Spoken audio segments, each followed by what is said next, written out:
Welcome to our channel. Today we how to authenticate LinkedIn Learning with your LinkedIn profile, beginner guide step by step clearly. To authenticate LinkedIn Learning with your LinkedIn profile, start by opening a web browser. Navigate to the LinkedIn Learning website. You will need to log in using your LinkedIn credentials. Enter your email address and password associated with your LinkedIn account. Click on the Sign In button to access your LinkedIn Learning account. Once logged in, look for the profile icon in the upper right corner. Click on the profile icon to open a drop-down menu. From the drop-down menu, select Settings. In the Settings menu, locate the Accounts section.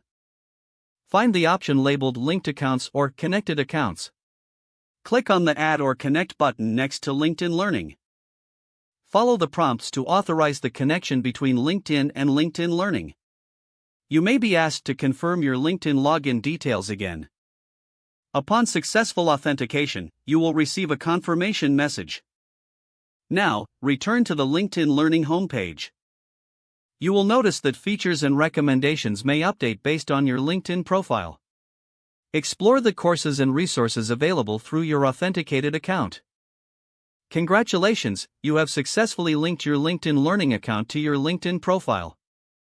If the page does not load, refresh the browser or try again in a private or incognito window. Make sure you are using the correct email address, then retype it carefully to avoid small typos.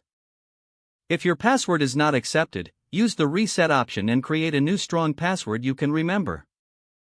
Check your spam folder for verification or security emails, then complete any requested confirmation steps.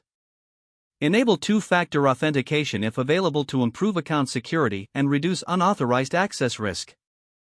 After signing in, review your profile details so your contact information and settings are accurate and current.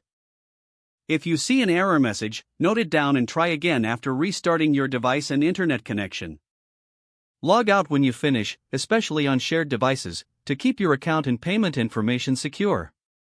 If the page does not load, refresh the browser or try again in a private or incognito window. Make sure you are using the correct email address, then retype it carefully to avoid small typos. If your password is not accepted, use the reset option and create a new strong password you can remember. Check your spam folder for verification or security emails, then complete any requested confirmation steps. Don't forget to like this video and subscribe to our channel for more step-by-step tech guides.